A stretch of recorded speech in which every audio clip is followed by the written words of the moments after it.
Hi, I'm Reid, your professional pedantic pill pusher.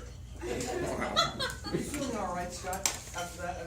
Are you feeling 100%? Because if not, I've got some fantastic drugs for you. Oh, Yeah, we've got a new antibiotic that doubles as a roll-on deodorant. Fantastic stuff. Yeah, but you're feeling all right, though. Well, you know, if you're feeling all right, you want to stay that way. We have some wonderful vaccines you should try. Have you had your flu shot this year? yes. Well, you should have. That's good. That's good because it drives up our profits. And our vaccines are very lucrative. Thank you. You know, it is incumbent on all of us in this modern society to take charge of our own health care. We don't live in a country that has socialized medicine. So let me be very clear this morning about my intentions. At the end of this speech, I want you to walk away and question everything that you know and trust about modern medicine. You see, for thousands of years, we as a species relied on the flora and fauna around us and used those things to make ourselves better, to enhance our lives, to beat illness. And in the last few hundred years, we've learned so much about internal macro culture, microculture within our bodies, and cellular interactions with molecules. We've been able to produce these wonderful life-enhancing and life-extending drugs. And while that seems really well-meaning, unfortunately, the production of those drugs is in the hands of corporations.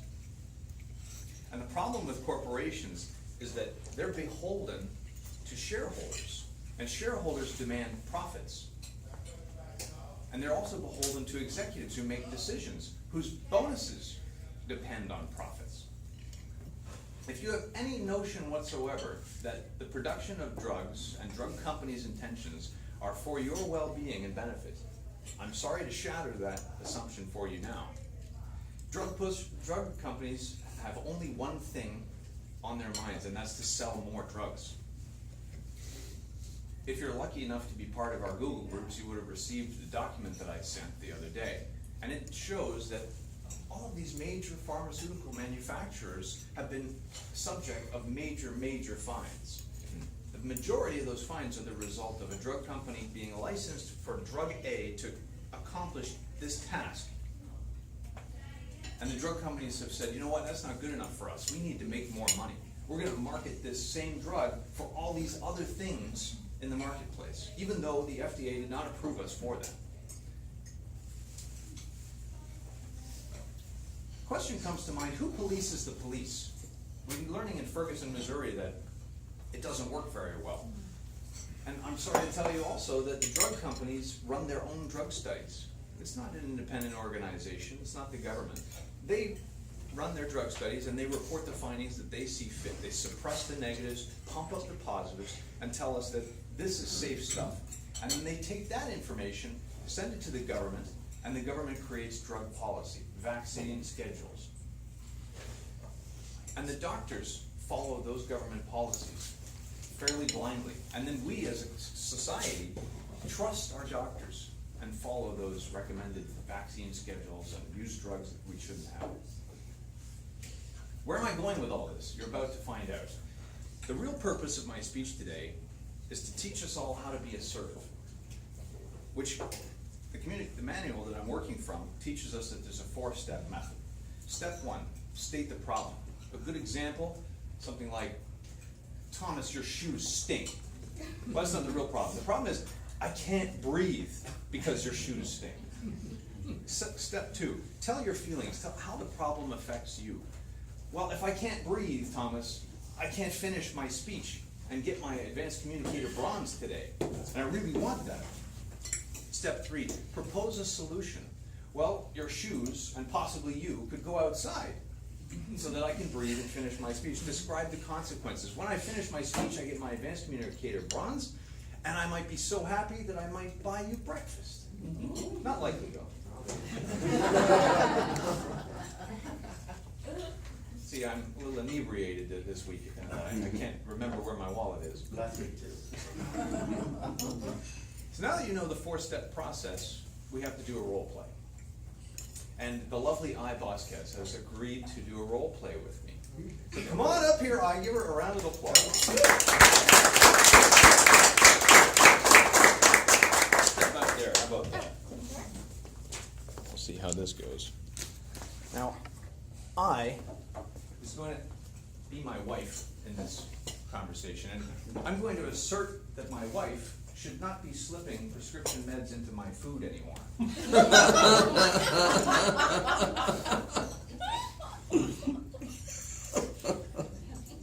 all right, Scott? Don't eat when I'm speaking. Savor that. Honey, dear, please, I've got a problem. I'm not feeling well. I'm shaking all over. I've got the chills. I've got fevers. And I suspect it's not my love for you, but it's actually because you're slipping things into my food. And how I feel about this, I don't feel good. I feel really bad. And I think it's affecting our marriage. It's not positive when I'm dying. I would propose that we stop drugging me, okay? There's all kinds of natural drugs out there in the marketplace we can use, and we don't need to be using prescription drugs. And if we stop using prescription drugs, dear wife, everything will be fine. I'll be able to provide more. I'll be able to live longer. You can spend more time with me. It'll be wonderful. But honey bear, haven't you noticed that you're much happier with the drugs? But I have erectile dysfunction. I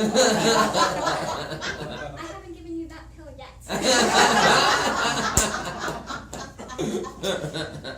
Oh, she got me.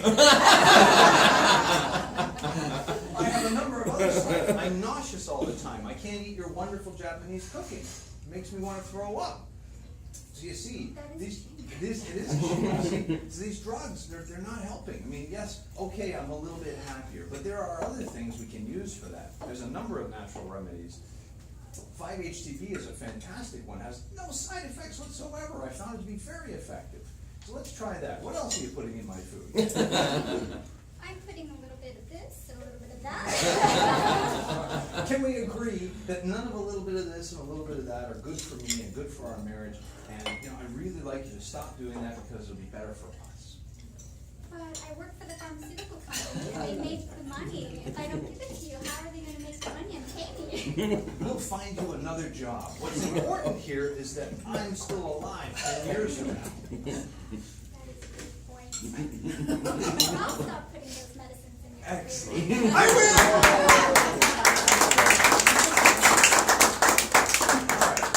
Now we have 3 minutes to evaluate how that could have gone differently. I think it was perfect. But I'm open to suggestions, of course.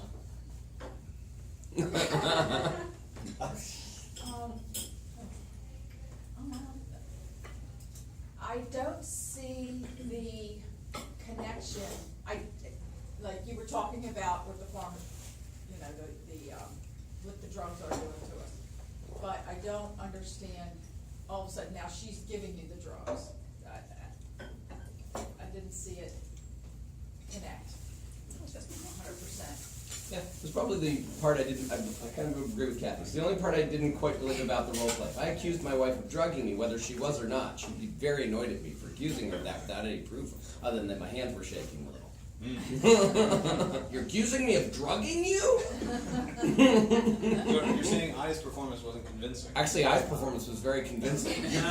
You're set up for her. I wasn't irate enough. Right, yes. Oh, okay. Well, the manual does say that you should approach the subject calmly. Okay. That's kind of important. Thomas? Yeah, you could have used what you sent out the other day as an overhead type thing. Thank you. But that was very busy, what you sent out. It was too much information. But if it could have been cleaned up a little bit, you could have convinced us that socialized medicine was a good idea. Okay. I'm not convinced, obviously.